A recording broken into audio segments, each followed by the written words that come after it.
Hello, I'm Joanna.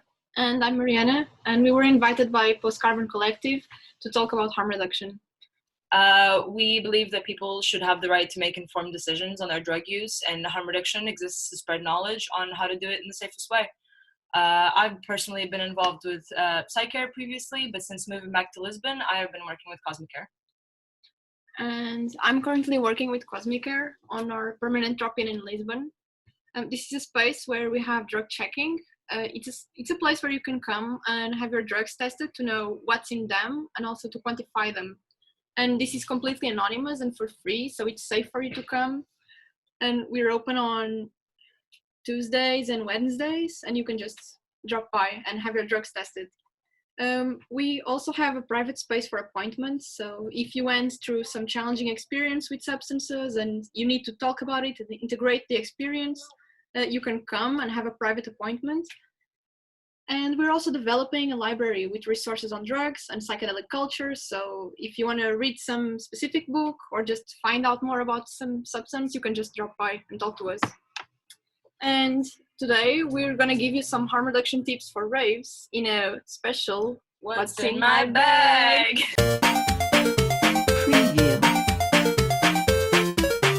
So this is the bag I usually use. It's pretty small, it's pretty portable. I like to keep it breezy. This is the ashtray I always have with me. It's pretty nasty. This is the box where I usually keep things that I don't want to lose. It's empty now because we're currently in quarantine and my consumption habits have changed.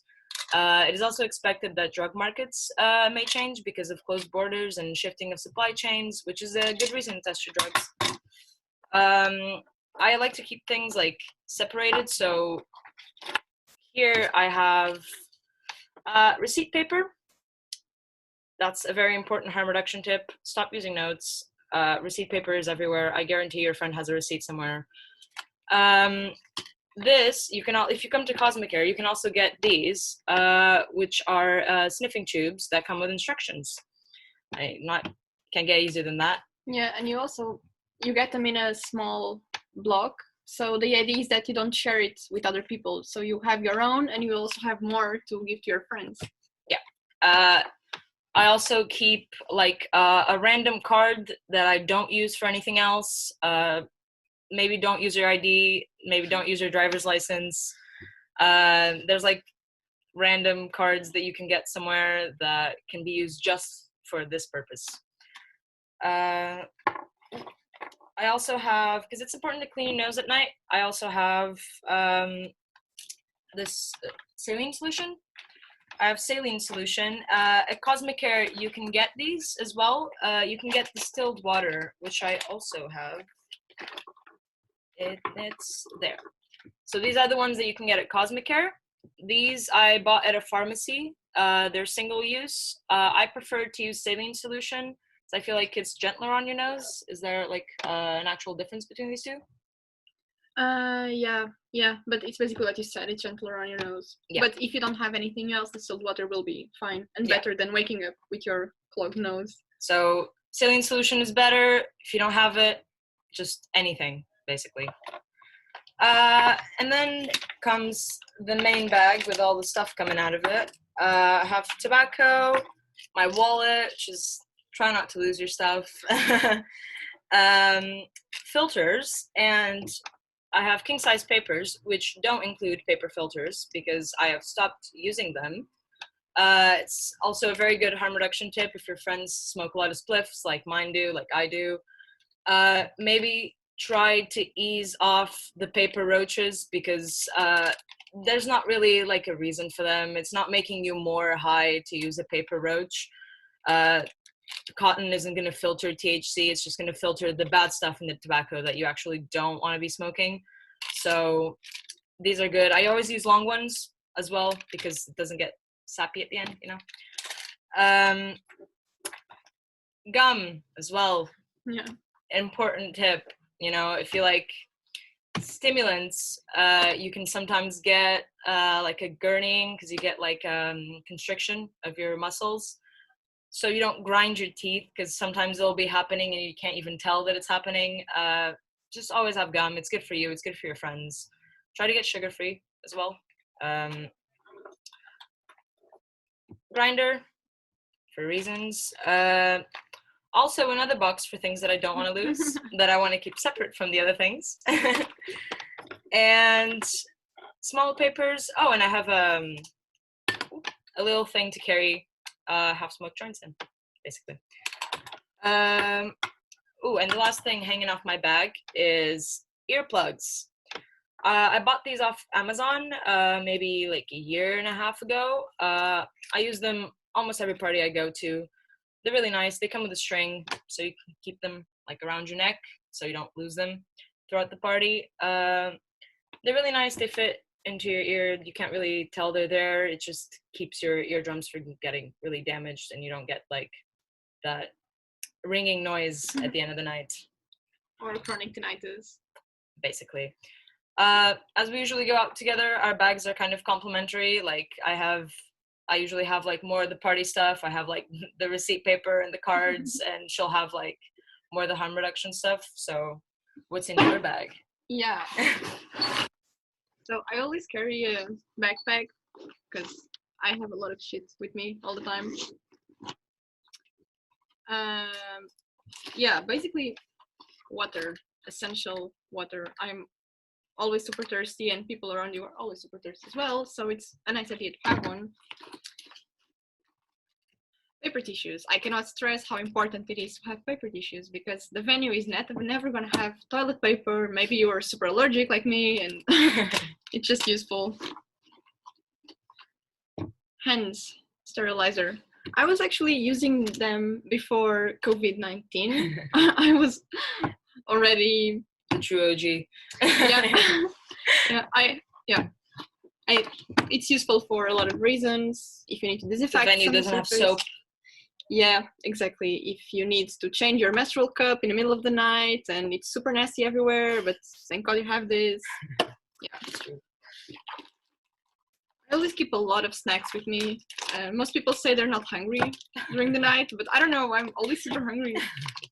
So, I don't know, dry fruits. And yeah, it's probably not a good idea to stuff your mouth with super dry walnuts if you're on stimulants or something and your mouth's already super dry. But yeah, that's why I always also carry fruits. I love tangerines. They're just great. They're beautiful to look at. Portable. Yeah, portable. And they don't make a mess in your bag like bananas. I hate bananas. They're awful. They always mess up your bag on the inside, but this is so reliable. And mints.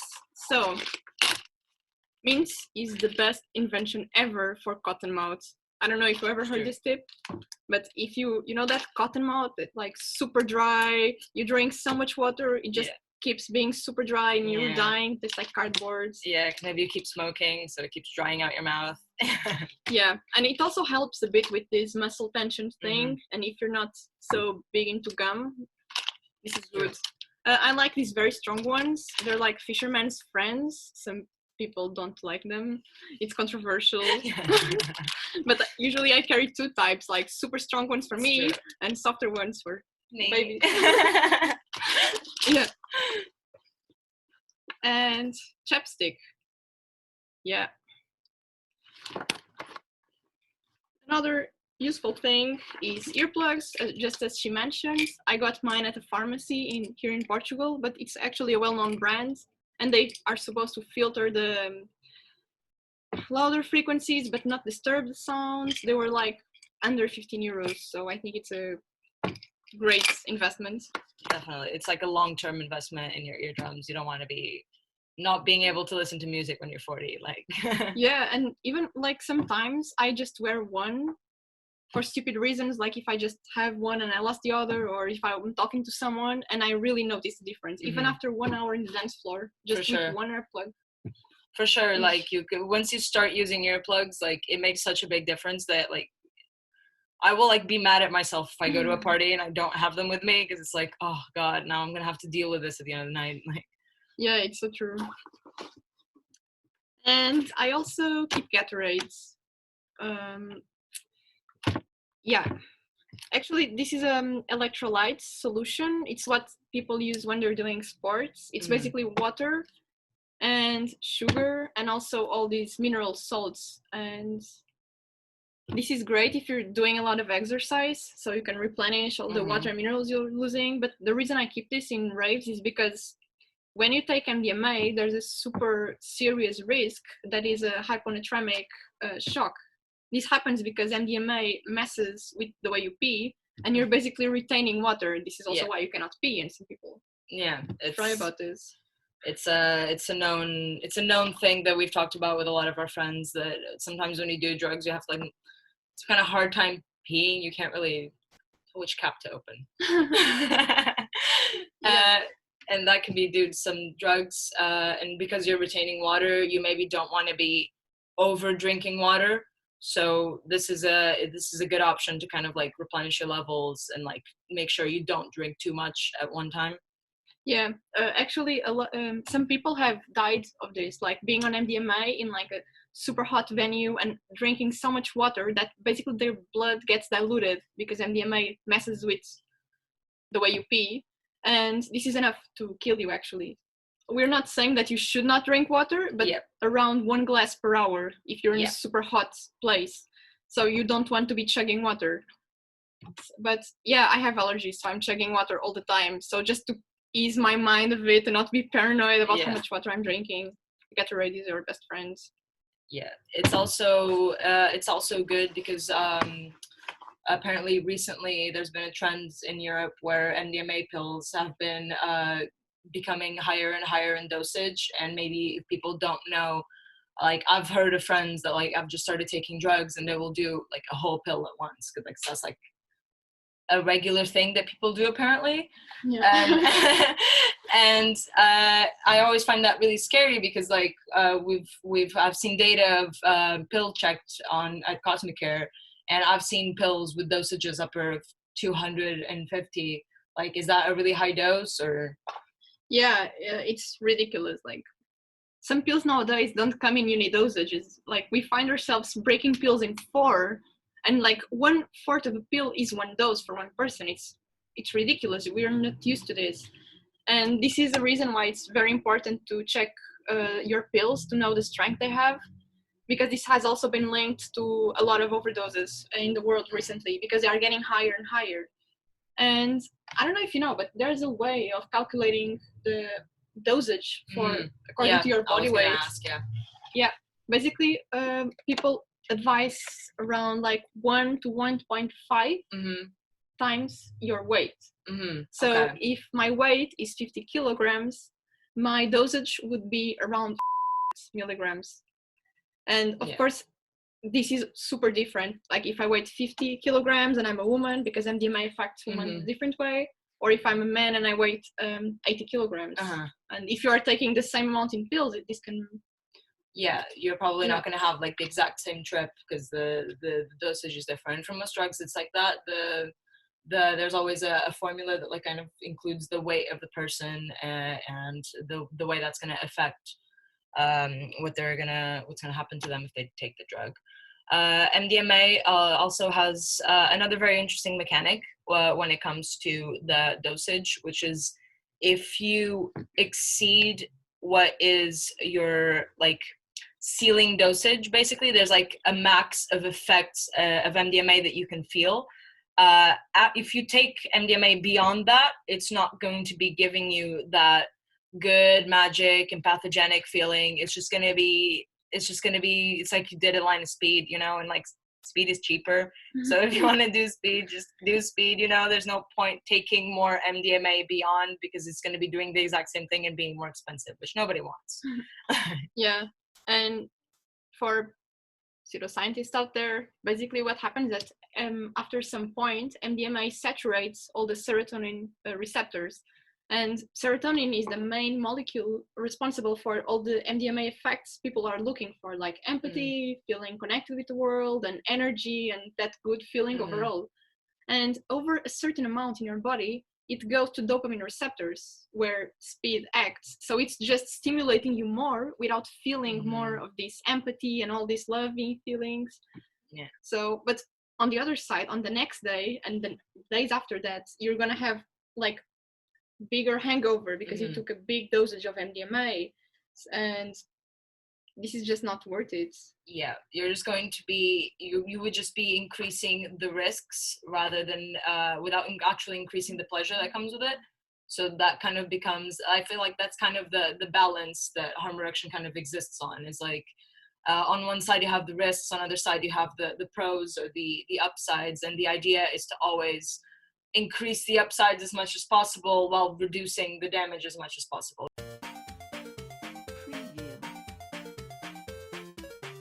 So this wraps up the What's in Our Bags rave edition.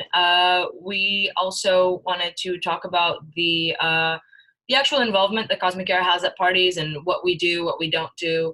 For those of you who are at Void Setup, post Carbon's last event, you might have noticed some of our flyers.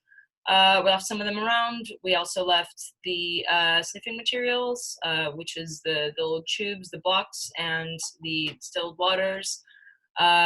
We also always leave some internal and external condoms around, some lube. We basically try to keep everything there, so if you need anything, it'll be at the party already. At some other events, we'll also do like info hub and drug checking services. Usually there's a very quick turnaround on that. If we're doing drug checking, you might even get it the same day or the day after. Yeah, usually it's about 2 hours between the moment you give your sample and you have your result ready. So yeah. Yeah, and you also like you don't take a lot from it, so like you're not. It's not the kind of thing where like they're gonna take all your drugs and they're gonna keep that. And it's not how it works. They're just gonna take a little bit, like a tiny bit. You won't even notice that it's gone, and that's all they need to actually see what is in that plastic bag of yours.